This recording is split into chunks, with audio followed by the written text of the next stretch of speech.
Welcome to this episode of the Swam podcast. I'm today's host, Coleman Hodges, and joining us today, he is an NCAA D2 All-American from Florida Southern College. He swam professionally for Vietnam. He was an Olympic hopeful. He coached and trained at SwimAtlanta, and most recently, he was on the last season of The Bachelorette. Today, we are sitting down with Thomas Nguyen.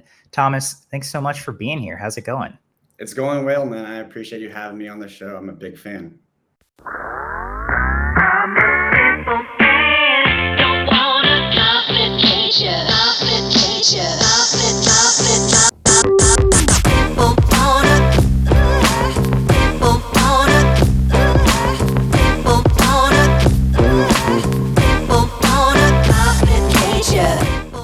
This episode of the SwimSwam podcast is sponsored by Commit Swimming, SwimSwam's exclusive team management software partner. Since 2015, Commit has been providing coaches with swimming's leading workout management software. And now, Commit has team management software too. Commit wants to help you make the switch from Team Unify to a simpler, more powerful solution. Their onboarding and customer service team will walk you through every step of the way. Check them out at commitswimming.com to book your demo today. That's COMMIT swimming.com. I'm honored to hear that. I'm flattered. And yeah, it's so great to meet you, and I'm excited to talk shop a little with you, swimming wise. But I mean, first, I got to hear about your life today, right? Post reality TV. What's going on? How has it been since The Bachelorette? It's been fun. It's been fun, especially here in Atlanta. I've been other places around, and I'm kind of low key. But here in Atlanta, it's been awesome. People, in my community have reached out. People all around. I've been asking to take pictures, talking about the show. It's been a really cool experience to kind of get back to the city and people kind of recognize you and kind of talk to you about the show. So it's been cool. Yeah, that's awesome. I mean, I guess briefly, as you can you take me through the process of just kind of being on The Bachelorette, what it was like during it, and then, just that, your experience going through the process. So it started a little bit, almost a year ago. My little sister applied me to the show. I went through a pretty bad breakup in 2022. And then she stays with me. She goes to Emory here in Atlanta, and she stayed with me. And she was like, Thomas, we got to put you back out there. And so we signed, we did the whole thing. I got a call from production and was like, hey, we want you to be on the show. Went through the whole process. It was kind of an intense process of just a lot of back and forth, interviews, tests, all this stuff to kind of get me ready to be on the show. Then within like a 3-day notice, they're like, hey, you're going to LA. I was in LA for a while. And then obviously, as the show went on, we were in Australia, New Zealand, just a lot of traveling, which was cool. That was like bucket list stuff to be able to be in Australia, see some kangaroos and koalas, and then, play rugby with the All Blacks in New Zealand.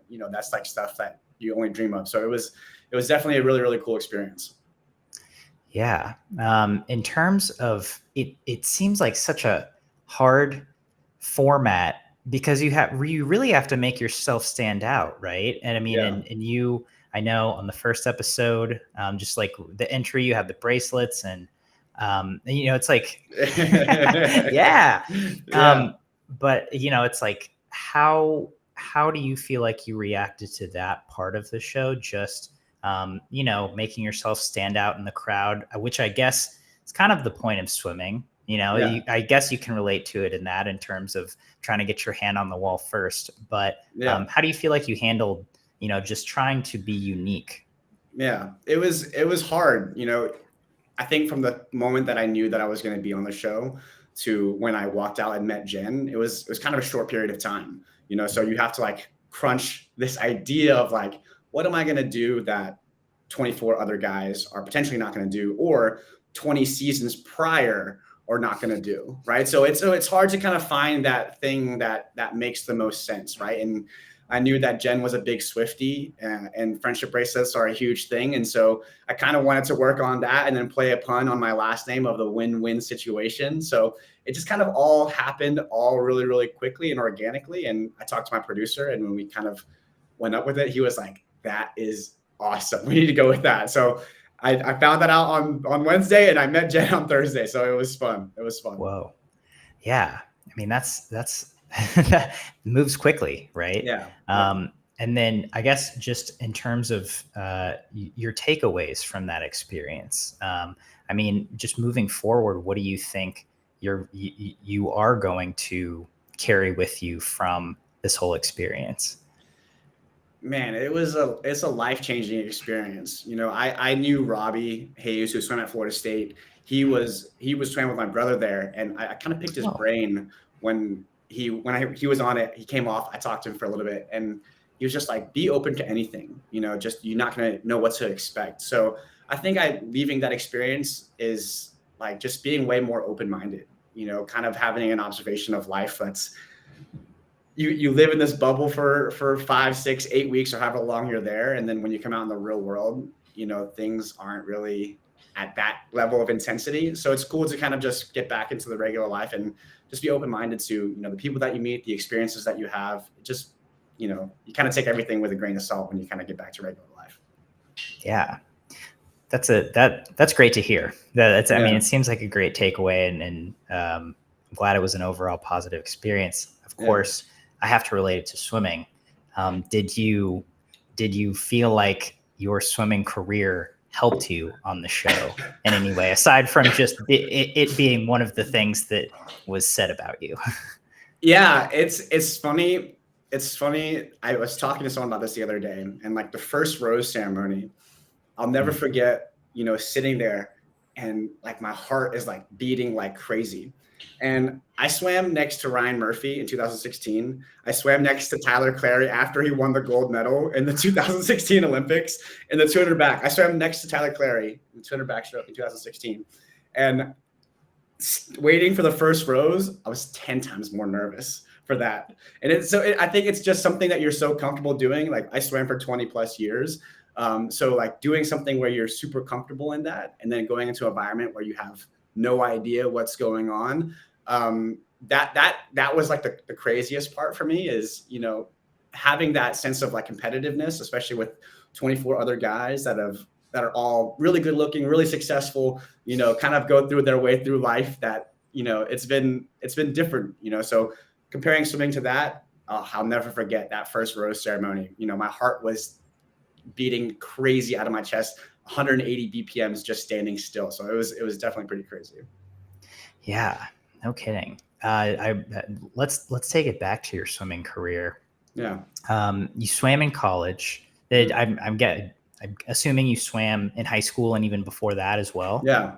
Yeah. I've swam. I think I started swimming when I was like summer league swimming when I was like 8 or 9. Someone was like, my older brother was way better than me. So everyone's like, hey, your older brother should swim year round. And so Danny got into SwimAtlanta. I didn't swim for the first year because I was like, why would you want to go up and down the pool for an hour and a half? And then my mom was like, if you're not going to swim, you're going to do homework here. And I was like, all right, I'll swim. So I did that after the first year. I joined SwimAtlanta when I was like 9 or 10. Swam my whole high school career here in Atlanta at Brookwood. Then I got a scholarship to swim at Florida Southern, and then kind of all that moved into being able to get dual citizenship at Vietnam. Both my parents are from there. So that all kind of transitioned pretty quickly from like me graduating, getting dual citizenship the year that I graduated, and then trying to figure out how from 2014 to 2016 to try and make the Olympic team in Vietnam in 2016. Which I love that you did this. I feel like this is a pursuit that many college athletes undertake. Is, you know, it's like you graduate college, that can be such a harsh transition sometimes, because it's like, Totally. okay, well, I'm not in school anymore, I'm not doing my sport anymore, I have to like go be in the real world. Yeah. And so I think, especially in swimming, we see a lot of people try to continue their careers. My older brother, who swam, did it and was able to do it for a number of years. And so it's cool that you were able to do this and not only do it, but represent part of your heritage and Yeah. do it at a professional level. What can you tell me a little bit about that experience? And were you in Vietnam at all, or were you training at SwimAtlanta still? So I did a little bit of both. I traveled back and forth to Vietnam, and I trained here in Atlanta. I swam over there for a couple of meets, like a couple qualifiers here and there, to try and, you know, make that standard for the FINA B cut or the A cut going into the meet. I was 202 in the 200 back in 2015. There was a guy, I want to say he was like 148.2 in the 200 meter freestyle for Vietnam that year. He was selected to go to the Olympics that year because that was a higher standard. Since Nguyen, who I have her cap right here, she had the A cut in the 400 IM that year, and so they took the 148 in the 200 meter freestyle over me and then another guy who was, I think he was like 54 in the 100 meter fly. So it was like 3 or 4 guys that kind of vying for that position. So it was kind of like a 2-year run of who was going to be the male representation for Vietnam, since Nguyen had already qualified that year. Mm-hmm. I mean, and just what were your, again, takeaways from that experience of, you know, being a professional, having to kind of manage your own career, and then chasing after this goal that there's really no guarantee that, you know, you will make it or not. It was awesome. It was the best experience that I'd ever done. I want to say, like, representing Vietnam and being on the Bachelorette were head and head, like neck to neck, like coolest experiences. Because I got to go back and see, the first time that I went back to Vietnam, I brought my dad with me. And that was the first time that he had been to Vietnam since he escaped Vietnam, which was crazy. So I got to see the house that he grew up in. I got to go to see like the streets that he walked through. So that experience was something that I'll never take for granted, is watching, you know, we take the life that we live here in the States. It's amazing. It's the best, you know, and when you go back and you see, you know, the village that my dad lived in the summer, there was no running water. There was no electricity. There was a fire that you used to cook out of. You know, if you went to the bathroom, you went and you walked over a body of water. Like, my parents grew up with nothing. You know, they had absolutely nothing to their name. They had no money in their pockets. They had no English in their vocabulary when they came to the United States. So to go back and see the way that my parents grew up, it was so humbling, and it was something that I'll never forget. It was the best experience of my life to be able to go back there with my parents. That's awesome. I mean, that's so cool to hear. And again, to get to do that because of a sport, you know, like the places Truly. that swimming can take you, you know, in this instance is so cool. And to be able to bond with your family over that too. Dang. So what's up now? Are you gonna go for LA 2028? I saw Bobby and Kyle post a 50 fly competition. I might get into that. If Kyle, if you're in Atlanta and you're gonna do a 50 fly, I'm here for that. But in terms of, I would love to go out there and watch. I mean, I'm a huge fan of the sport still. Most of the kids that I coached when I was coaching at SwimAtlanta are in that college age right now. They were 9 and 10 when I was coaching them, and now they're 20, 21, 22. So it's cool to see that transition of the kids, of the age groupers that I have that are now, you know, at Olympic trials. You know, I had a kid make semis at trials this last year. So it's cool to see those kids, like, you know, when I was coaching them at 9, 10, 11, that are here, you know, at the big stage, kind of doing their thing. It's so awesome, and I'll always be a fan of the sport. So I would love to watch it, and maybe not swim in it. Did you watch Paris? Of course. I'm a huge fan of the sport, and I always love watching it. You know, and Nick is a good friend of mine. So you always got to cheer for the old heads, especially Nick Fink, that, you know, so whenever I had the opportunity to watch swimming, whenever it's on TV, always in the Olympics, I'll always put that on as well. Yeah. That's really cool to hear. So you still splash around every once in a while. Every now and then, you know, if I need to get my cardio back up, you know, I'll dabble in the pool at the local Y or the LA Fitness or something like that, where I'll hop in there and get a couple of laps in. Mm-hmm. Nice. So I guess, yeah, just moving forward is, what's your life going to look like? I mean, is your quality of life drastically changed since being on The Bachelorette? No, I'm still the same person. You know, that's kind of like my thing, you know, is I wanted to be the same person on front of the camera as I was behind the camera. The people that saw me on TV, you know, you see like a 5-second clip of over 5 weeks.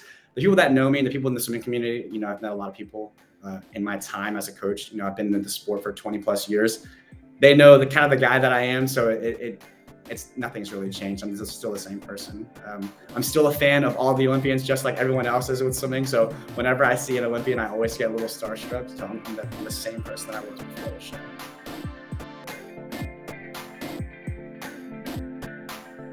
You've been listening to the SwimSwam podcast. Stay tuned for new episodes every week. You can take SwimSwam podcast on the go by subscribing on your favorite podcast platform. Look for links in the description below, and be sure to subscribe to our YouTube channel for more videos as well.